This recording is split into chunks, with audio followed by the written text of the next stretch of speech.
good evening, and welcome to the Candy Lynn Show. I'm your host and life analyst, Candy Lynn.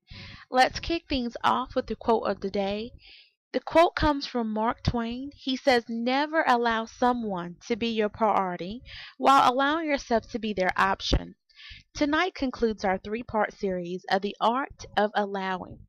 I hope that everyone had a prominent and incredible week. Just to recap part one, we discussed how allowing fear actually hinder our purpose in life. Also, too, last week we discussed pride and lethargy, better known as laziness, and also the detrimental effects that those two had on our everyday lives.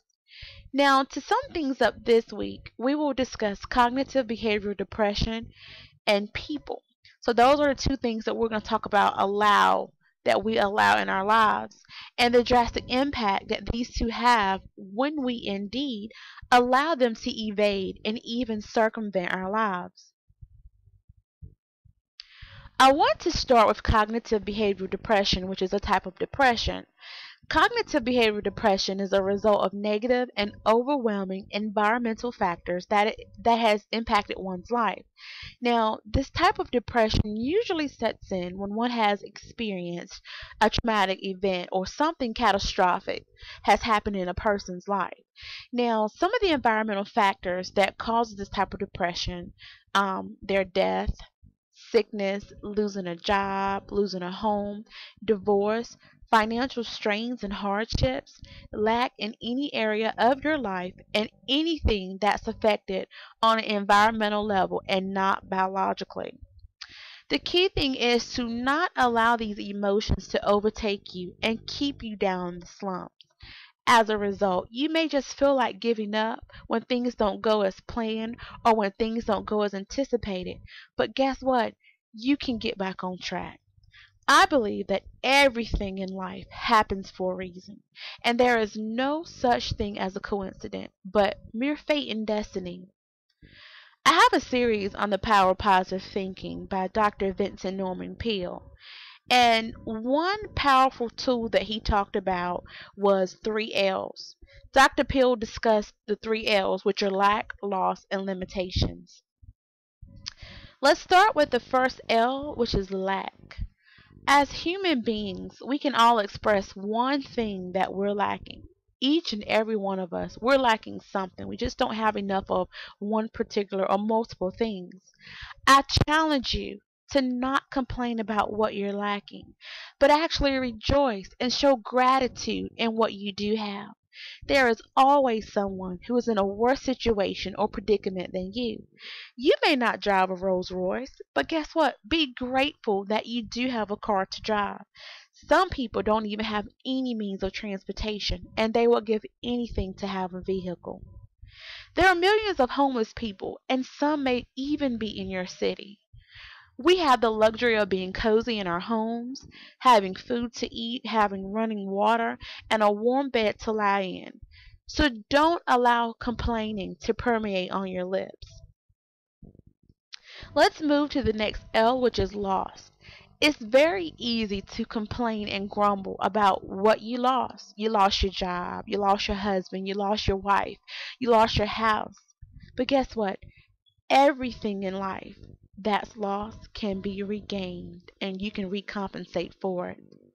It's okay to be upset temporarily, but shake it off, pick yourself back up, and move on.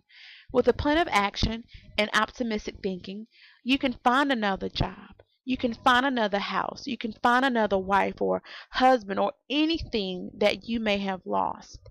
I can assure you it will be restored, but you have to believe.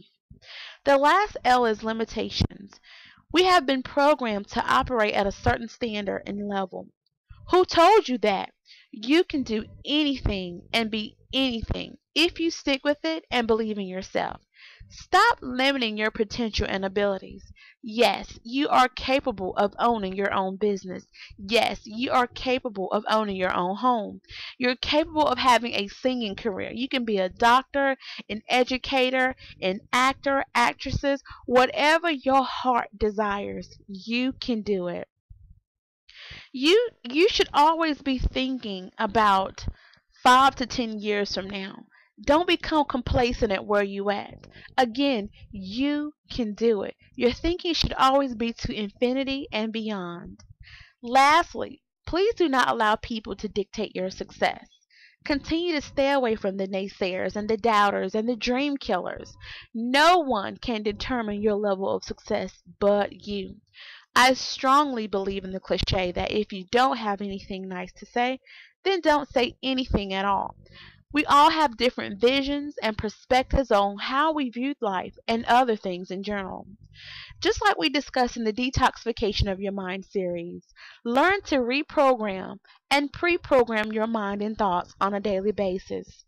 Don't be one who rides the bandwagon. Discover and research for yourself.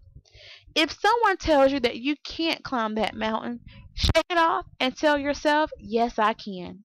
Don't be one who rides the bandwagon. Discover and research again for yourself. Now, we're all very familiar with the fable of Chicken Little, who thought the sky was falling because one simple acorn had fell on her head. She began to tell others about this incident, and they began to follow her, and in the process, they were going to tell the king. Instead of the followers researching, thinking, and even questioning for themselves, they listened to Chicken Little. And as a result, Chicken Little, Henny Penny, Ducky Lucky, Goosey Lucy, and Turkey Lurkey were led by the Foxy Loxy in the woods into his den. This fable, you guys, is interpreted as a warning. Do not believe everything that you are told. The art of allowing. What do you allow to dominate your life, actions, and thinking? You have control over every aspect of your life. And please do not allow fear, pride, lethargy, cognitive behavior depression, and even people to control and be in control of your life. Now that concludes part 3 to the 3-part series, The Art of Allowing. Again, thank you for tuning in to the Candy Lynn Show, where we're making your dreams become a reality. Again, I love to hear from you. You can write, email, text, call, and even find us on Facebook and Twitter. All the information is listed on your screen. Also, check out our weight loss products where you can look and even feel great. Have an awesome day. I love you, and I look forward to seeing you next week. Bye-bye.